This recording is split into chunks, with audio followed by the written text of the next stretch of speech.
Ah bah Mehdi, t'as un nouveau vélo? Bah alors il est nouveau dans ma vie, oui, mais sinon je l'ai acheté d'occasion et clairement c'est pas l'affaire du siècle.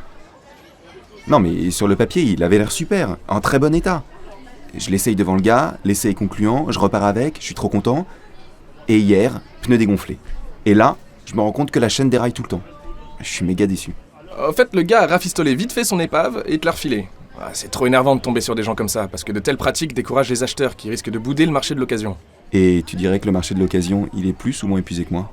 Ouais, j'ai l'impression que tu vas plus mal que lui, mais heureusement, je suis passée acheter des croissants avant le cours.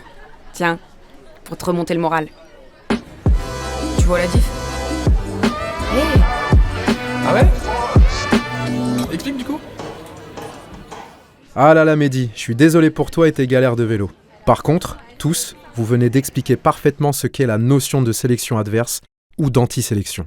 Ah bah je suis contente d'expliquer des concepts que je connais même pas. Oui, tu ne connais pas le nom, mais vous avez très bien décrit que l'une des conditions de la concurrence parfaite sur un marché, c'est la transparence de l'information. Si cette transparence n'est pas respectée, le prix indiqué sur le produit ne joue plus son rôle informatif. Genre, on ne comprend plus le lien entre la qualité et le prix du produit parce qu'on ne sait pas déterminer la bonne ou la mauvaise qualité du produit. Ok, et ça s'appelle la sélection adverse? En fait, on désigne ainsi une situation dans laquelle le vendeur en connaît plus sur le produit que l'acheteur, qui, forcément, ne peut pas en connaître toutes les caractéristiques puisqu'il n'a pas toutes les infos du fabricant ou de l'usager précédent. Ah oui? Explique du coup. Haha, je sais que tu m'attends en tournant. Allez, ça part en exemple. Prenons le marché des voitures d'occasion. Seul, le vendeur connaît l'état réel de sa voiture.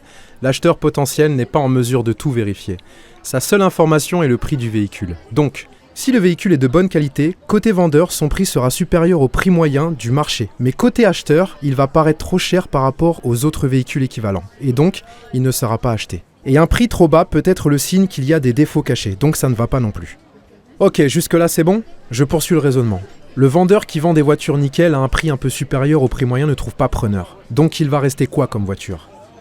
Celle que les vendeurs ont intérêt à vendre au prix moyen pour que l'état de la voiture ne paraisse pas suspect si le prix est trop bas.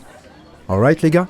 Ouais, vas-y, prends ta respiration. Et donc logiquement, le risque est de faire fuir les acheteurs potentiels rendus méfiants à l'égard des véhicules d'occasion. Et ainsi de réduire, voire faire disparaître, ce marché de l'occasion. Ah oui, tu nous baratinais pas tout à l'heure, en effet. Super, la confiance règne. Comme sur les marchés de l'occasion. Ok, je reprends. Un bon fonctionnement du marché de l'occasion va permettre aux particuliers de vendre facilement leur ancien véhicule et donc de pouvoir racheter un véhicule neuf. C'est une réaction en chaîne. Si le marché de l'occasion ne suit pas, le délai pour changer d'automobile par les particuliers va s'allonger et les ventes de véhicules neufs vont diminuer. Ah ouais. Mais donc tu fais comment pour forcer les vendeurs à donner les bonnes infos?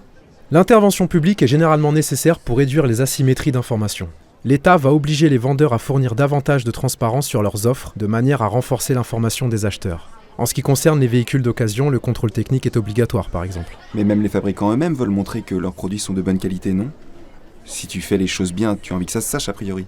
Carrément, les producteurs ont à cœur de rassurer les acheteurs. C'est pour ça qu'ils ont souvent recours à la labellisation de leurs produits pour montrer qu'ils respectent une norme officielle de qualité. Ouais bah moi acheteur, je vais te créer un label du parfait vélo d'occasion pour Mehdi, ça va pas traîner. Je vois. Enfin, souviens-toi quand même que tu n'es pas l'État, donc ça risque d'être un peu chaud pour faire passer ton label. Sélection adverse ou anti-sélection. Asymétrie d'information sur le produit entre le vendeur et l'acheteur, qui n'a pas accès à toute l'information nécessaire pour faire un choix rationnel entre plusieurs offres.